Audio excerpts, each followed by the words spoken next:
Assalamualaikum warahmatullahi wabarakatuh. Saya Yuyu Nur Atsari, mahasiswa dari Universitas Pendidikan Muhammadiyah Sorong, Prodi Bahasa Inggris semester 4. Di video singkat kali ini saya akan menjelaskan faktor-faktor yang mempengaruhi perkembangan peserta didik yang ada dalam mata kuliah perkembangan peserta didik.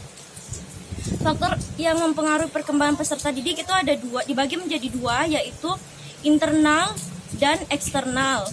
Tapi dalam internal dan eksternal itu terdapat beberapa bagian yang menjelaskan lebih detailnya lagi. Kita langsung masuk dalam materinya. Yang nomor satu adalah faktor internal, yaitu faktor yang ada dalam diri siswa itu sendiri yang meliputi pembawaan dan potensi tertentu yang turut mengembangkan dirinya sendiri dan disebut faktor genetika atau hereditas. Hereditas itu sendiri merupakan totalitas karakteristik individu yang diwariskan orang tua kepada anak atau segala potensi baik fisik maupun psikis yang dimiliki individu sejak masa konsepsi sebagai pewarisan dari pihak orang tua melalui gen-gen. Lebih jelasnya ini ada dalam materi perkembangan pada masa prenatal. Dengan demikian, faktor internal dibagi menjadi dua, yaitu faktor fisiologis dan faktor psikologis. Kita langsung masuk di faktor fisiologis, adalah faktor yang berhubungan dengan kondisi fisik individu, contohnya keadaan dan fungsi jasmani yang sehat dan bugar ataupun dalam keadaan tidak sehat akan mempengaruhi kegiatan belajar individu. Yang kedua adalah faktor psikologis. Dalam hal kejiwaan, kapasitas mental, emosi, dan intelijensi setiap orang itu berbeda. Kemampuan berpikir mempengaruhi banyak hal, seperti kemampuan belajar, memecahkan masalah, dan berbahasa. Anak yang berkemampuan intelektual tinggi akan mempunyai kemampuan berbahasa yang baik.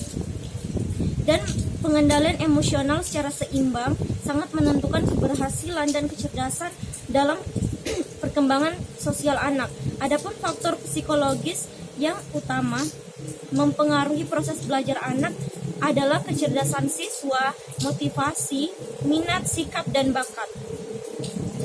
Next, kita lanjut pada faktor eksternalnya. Faktor eksternal yaitu hal-hal yang datang atau ada di luar diri siswa atau peserta didik yang meliputi lingkungan, khususnya pendidikan, dan pengalaman berinteraksi siswa tersebut dengan lingkungan. Faktor eksternal itu dibagi menjadi 6 macam, yaitu faktor biologi, faktor fisik atau psikis, ekonomis, kultural, dan edukatif, dan religius. Kita akan bahas satu persatu. Kita langsung masuk di faktor biologis.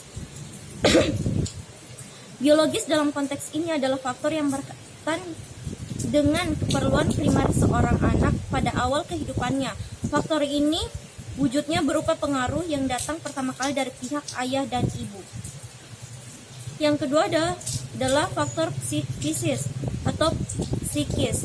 Maksudnya adalah pengaruh yang datang dari lingkungan geografis seperti iklim, keadaan alam, tingkat kesuburan tanah, jalur komunikasi dengan daerah lain, dan sebagainya. Semua ini jelas membawa dampak masing-masing terhadap anak yang lahir dan dibesarkan di sana. Bersosialisasi memerlukan kemampuan kematangan fisik dan psikis untuk mampu mempertimbangkan dalam proses sosial. Memberi dan menerima pendapat orang lain memerlukan kematangan intelektual dan emosional. Yang ketiga adalah faktor ekonomis atau status sosial ekonomi. Kehidupan sosial banyak dipengaruhi oleh kondisi atau status kehidupan sosial keluarga dalam lingkungan masyarakat. Secara tidak langsung dalam pergaulan sosial anak, masyarakat akan mempertimbangkan norma yang berlaku dalam keluarganya.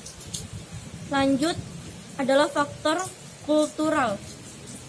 Di Indonesia ini Jika dihitung, ada berpuluh-puluh bahkan beratus-ratus kelompok masyarakat yang masing-masing mempunyai kultur, budaya, adat istiadat, dan tradisi tersendiri.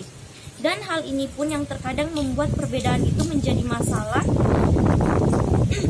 menjadikan seseorang membuat kelompok sendiri dan tidak mau bergabung dengan kelompok lain yang berbeda dengan mereka. Yang selanjutnya adalah faktor edukatif. Hakikat pendidikan sebagai proses pengoperasian ilmu yang normatif yang memberikan warna kehidupan sosial anak di dalam masyarakat dan kehidupan mereka di masa yang akan datang.